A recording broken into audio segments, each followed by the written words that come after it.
Imagine a life full of love, faith, and promise, abruptly ending in a secluded state park. This is the story of Mica Miller, whose mysterious death has left her community reeling and searching for answers. Was it truly a suicide? Or is there a darker secret hidden in the shadows? Join us as we uncover the truth behind the tragic end of Mica Miller. Hello everyone, welcome to our YouTube channel. Today we're going to discuss the story of Mica Miller, whose life ended in a tragic way. Mica Miller was born on March 7, 1994, in Wichita, Kansas. From a young age, she showed a vibrant spirit and a love for life. Growing up in a close-knit family, Mica's parents, Michael Francis and Angelita Ramirez, provided a nurturing environment that shaped her into the compassionate person she became. As a teenager, Mica attended local schools, where she excelled academically and socially. She was known for her kindness and her ability to make friends easily. Mica's passion for helping others led her to volunteer at various community events and charitable organizations. In her adult years, Mica's journey took her to Myrtle Beach, South Carolina. It was here that she met and married Pastor John Paul Miller. John Paul, or J.P. Miller, and Mica met when she was 14 years old. Her family had just started attending worship services at Solid Rock Church in Myrtle Beach. J.P. was a youth pastor at the time, growing into a more significant role at Solid Rock over the following years. When Mica was 18 years old, John Paul officiated her wedding to his good friend, a man named Jeremy Days. Both Mica and Jeremy were involved in the church. He ran the sports ministry, and she worked on the media team in addition to other responsibilities. Eventually, Mica took on the role of John Paul's secretary and babysitter for his growing family. In 2015, JP's wife Allison discovered her husband and their babysitter in a compromising position. Shortly after, JP and Mica's affair became public knowledge. In 2016, both marriages ended in divorce. Jeremy and Allison eventually left the Solid Rock Church, where only 1 year later, JP and Mica were married. At the age of 23, Mica became the stepmother to 44-year-old John Paul's 5 children, 4 from his first marriage with Allison, and the eldest from a previous relationship. Mica also took on a greater role within the church as the pastor's wife. She was a worship leader, did graphic design, and oversaw the women's and youth ministries. Mica was also passionate about overseas missions, including her trips to Kenya, where the church was funding religious and educational initiatives. Went fishing at the Lumber River in North Carolina on April 27, 2024. He heard a woman's cries from the river after many hours at the state park. He said, "I heard a faint wail around 5 minutes after entering the slough. After 2-3 minutes, the weeping ceased. After a few minutes of the river, birds and mild wind, a gunshot was heard." Johnny went to where he heard shooting. A backpack was found on the riverbank. Emergency personnel arrived at Lumber River State Park within minutes after a 911 call. They promptly searched on foot and in the air. A kayaker reported a woman's body in the water before 4:30 p.m., an hour and a half after Johnny heard the shot. It was 30-year-old Mica Miller. One bullet to the skull killed her. The parking lot held Mica's black Honda Accord, which she drove from Myrtle Beach to North Carolina. Robeson County officers found a black Sig Sauer pistol bag in the passenger seat and a box of ammo in the center console. Later that night, they found a 9mm Sig Sauer in the water. The case and serial number matched. The vehicle had a weapon purchase receipt. The rifle had been bought hours earlier at Dick's Pawn Shop in Myrtle Beach. Mica Miller bought it. The medical examiner and CSI investigators explored the site for evidence. Mica died from a self-inflicted head gunshot, according to the coroner's findings. This result was unacceptable to friends and family. They didn't understand why Mica would do that to her. In addition, Mica's friends thought there were too many suspicious circumstances.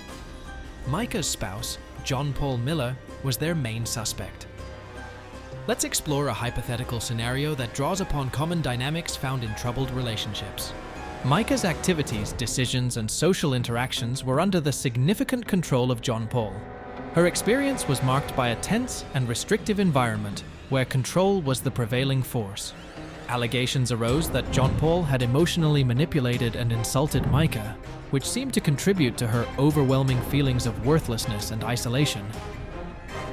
Changes in her behavior and mood were observed by friends and family, who believed they were a result of emotional abuse. It is said that John Paul isolated Mica from her friends and family, effectively reducing her support network and making her more dependent on him. She found it challenging to reach out for assistance or confide in others about her difficulties due to her isolation. Behind closed doors, John Paul's treatment of Mica was said to be cold and unsympathetic, in stark contrast to the caring and supportive facade he presented to the public. His true nature and intentions were called into question due to this discrepancy. John Paul had complete control over the family's finances, leaving Mica with little autonomy and the inability to make decisions on her own. Her stress and feeling of being trapped were further intensified by her financial dependence. Leading up to Mica's death, there were intense arguments and confrontations between the couple.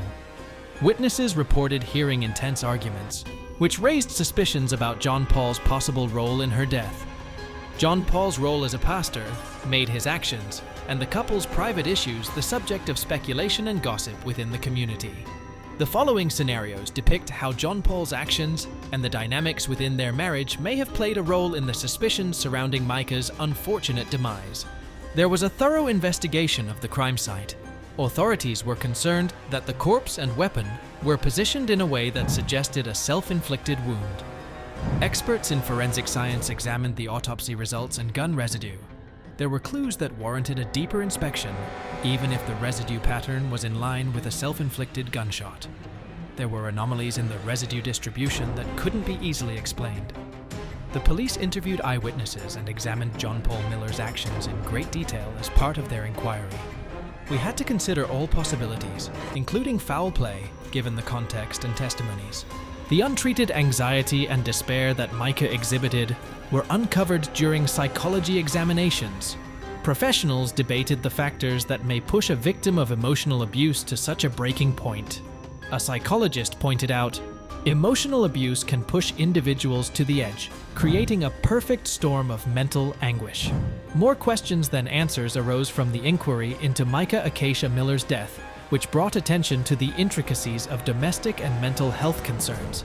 Miller's death was the subject of high-profile court proceedings. Further judicial inquiry was warranted due to discrepancies and concerns, even though her death was deemed a suicide. Taken from the hearing, here are the main topics. Victims' loved ones testified, shedding light on Mica's emotional condition and marital problems. They discussed the disputes that plagued their relationship and John Paul's domineering demeanor. In her dying months, we saw a different side of Mica, according to the witness. She was always so vibrant, the witness said. Evidently, she was ensnared. Different perspectives on John Paul were presented in the trial. While some in the community rallied around him, praising his good deeds, others saw him as controlling and manipulative. There was no definitive proof of John Paul's participation at the court hearing, but there were serious questions raised regarding the original suicide verdict. Mica was a bright light who constantly smiled and spoke kindly toward family and friends. Through good times and bad, her faith guided her. Mica's familial and community devotion affected everyone she encountered. Mica's love, generosity, and faith inspire everyone who knew her despite her terrible death. The spouse, stepchildren, parents, and many others who loved her remember her. Thank you for joining us as we honor Mica Miller. Her life reminds us of the profound impact one person can have on the world through love and compassion. Please leave your thoughts in the comments below. And if you like our true crime-based video contents, please like, share, and subscribe to our channel. Stay tuned for more updates on various thrilling stories.